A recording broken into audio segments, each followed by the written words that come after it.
Debt collectors do not want you to know this information. The FCRA is only the tip of the iceberg when it comes to removing stuff from your credit report. If you are serious about removing these collections from your credit report, well, in this video, I'm going to uncover the secret truths of the FDCPA, which is the Fair Debt Collection Practices Act. The FCRA is 50%, the FDCPA is the other 50%. So what we're going to do is we're going to take a deep dive. We're going to uncover these truths to help you get better results. So what we're going to do is we're going to uncover the other 50% so you're not left in the dark. Let's go.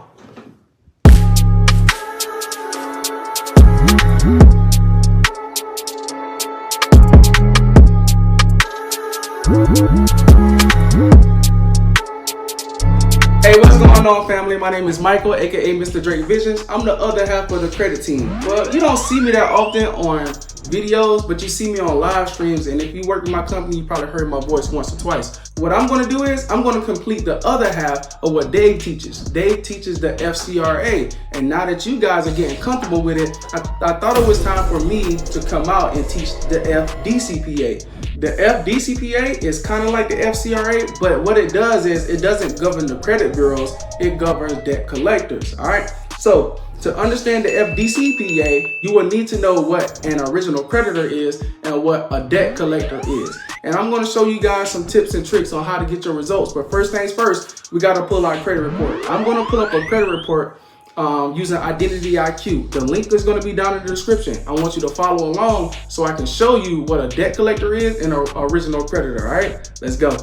All right, y'all. So what I'm doing right now is I'm showing you what a collection actually looks like. Now, I'm not a lawyer and I cannot give legal advice. This is just something I did for my clients. It's to give you a reference point of what you can and can't do. If you have any collections on your credit report, please contact a lawyer to see what your options are. Okay. And this is just for information purposes only. Okay, so let's get into it. So this right here is actually a medical bill of one of my clients. Because I do not have any collections on my credit report, I had to use somebody else's.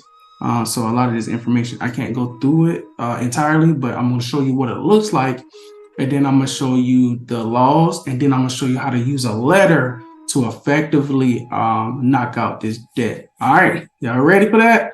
All right, let me know in the chat. All right, if y'all find this valuable. Okay, cool. So this is the collection agency. Of course, it's in the name. Some collection agencies don't have the collection agency in the name, but the original creditor is somebody in South Carolina. I think this is a medical collection. Okay, so how you will spot it is the original creditor will be here. If it's the original creditor, this will be blank, kind of like this dash. But this is the original creditor. This is the collection agency. Okay, so on the face of this, right, there is no violation yet. Okay, so with the FCRA, what you will have to do is you will have to get your 3 credit reports, and then you will have to compare them. Okay, so the FCRA is for mistakes in your credit report, but the FDCPA is Debt Collection Practices Act. There are certain things that a debt collector is supposed to do when you are trying to get something removed from your credit report. Number one is one that happens often. When you dispute the debt, a lot of debt collectors do not mark it disputed. Okay, so as you can see, the status was updated March 2022. Now, in this comment section right here, if this client disputed this debt with the credit bureaus, according to the FDCPA, it's supposed to be marked disputed. Now, this is going to be what I'm going to show you for the whole video. So I will show you how to even write up a letter. So what I'm going to do in the video, so we see right here that we spotted our first violation, and this is the first collection we looked at. Okay, cool. So now what we have to do is we have to find the address of this company. It's probably at the bottom of the credit report, but this company did not mark the information disputed. So we have to see, and this is why sending certified mail is so important. It's like critical.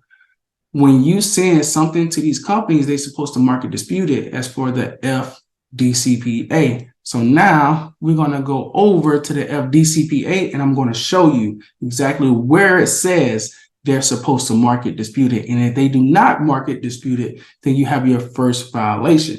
Now, there's two ways you can go about it. Number one, you can write a letter and you can submit the complaint through CFPB. All right. Or number two, you can get an attorney. And if you want to pay the attorney fees, you can let them know what happened and how it happened. Okay. If you send a letter, and then they didn't market dispute it, then you got your violation. Okay. All right. So this is Cornell Law School. This is the one that we just normally use. Be sure to check and see if anything has been updated. But normally we would be in subchapter 3, which is credit reporting agencies.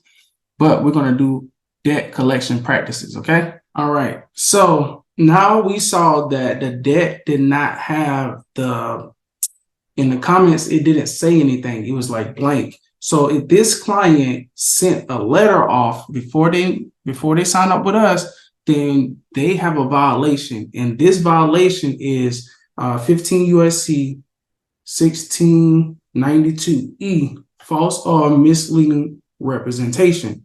Now, how do you find it? All right, cool. So this is called the E8. All right, so this is section E, and then we're going to come all the way down to 8. Now, a lot of this stuff is important, but for sake of time, I'm just going to show you this part, 8. All right, so this has got to deal with communication with a debt collector, okay? So, zoom in. So, communicating or threatening to communicate to any person credit information which is known or which should be known to be false, all right? Now, this is the part that I want you to focus on, okay? Including the failure to communicate that a disputed debt is disputed.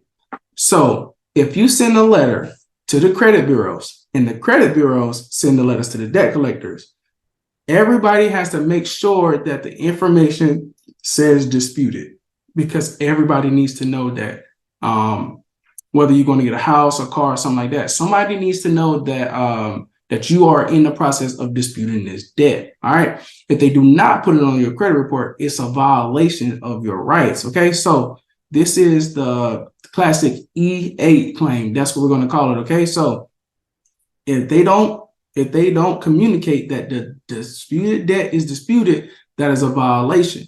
Now, a violation of the FDCPA. So now a violation of the FDCPA is you can get $1,000 or something like that. But I'm not going to show you guys how to do it because I'm not a lawyer. All right. So this is something I've been doing for my clients. If you wanted to be one of my clients, we're going to come out with a program to help you guys. All right. At this point, Dave has a bunch of videos where he shows you how to write up your dispute letters. So what I want you to do is I want you to go to Identity IQ. I want you to download your credit report. I want you to go to the comment section of all your disputed debts. And I want you to see if you send off a letter, but it's not marked disputed. If it's not marked disputed, then you have a violation.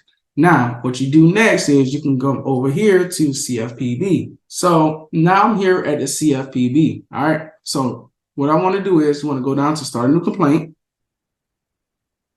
So from right here, I'm going to just put in my information and then I'm going to show you guys. All right. So now we're on the CFPB website. And what we want to do here is we found our violation. The company did not mark the information disputed. That's a violation of your rights. So we want to come here. I'm going to just show you something simple that you can use to help you get better results using the FDCPA and the FCRA at the same time. Okay. So we wanted to go to credit reporting. Okay, cool. So we want to go to credit reporting again. No services, no that. And again, y'all, I'm just giving y'all more tools for y'all tool belts, okay? So what we want to do is problem with a credit reporting company's investigation into an existing problem. Yeah, I think that's what we want to go with.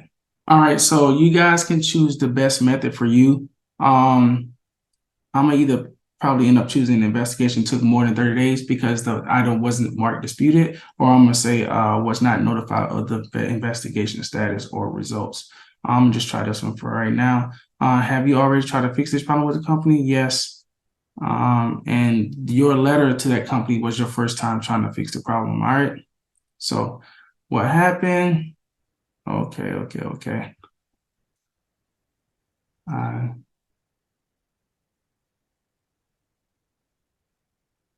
I'm going to time skip on this so you guys don't have to watch me write it out. All right, y'all. So I put some of that information in. Let me show y'all what I did. This is the collection agency name, the original creditor, account name and number. I want you guys to use all this information, but I'm not going to put it because, you know, I don't need to, because yours are going to be a little bit different. So I just wrote up a simple complaint or whatever. I said I submitted a dispute with blank blank blank company on blank blank blank date. Just give a lot of information. Once you give a lot of information, they will it better handle your account. Okay. And you say something like, I just checked my credit report and I see that the item is not marked disputed. So I am unsure if the company is following the law, because 15 USC 1692 EH states communication or threatening to communicate to any person credit information which is known or which should be known to be false. But that ain't what we talking about. We're talking about right here, including the failure to communicate that a disputed debt is disputed. They didn't communicate that. We send a letter in, they didn't communicate. That's a violation. All right. Here's my account info to use during your investigation into this matter. All right. Put account name, number, whatever, date, open date, last date, blah, blah, whatever. Right. And then what would be a fair resolution to your issue? I want this debt deleted. And then you can put your old letters, certified mail, tracking numbers and stuff like that. So you can have all the documents you need in order to get what you want. All right. So this is how you use the FCRA and the FDCPA to get exactly what you need. And I hope y'all enjoyed the video, and I promised you something at the end. I got a bomb for y'all. Okay, let's go.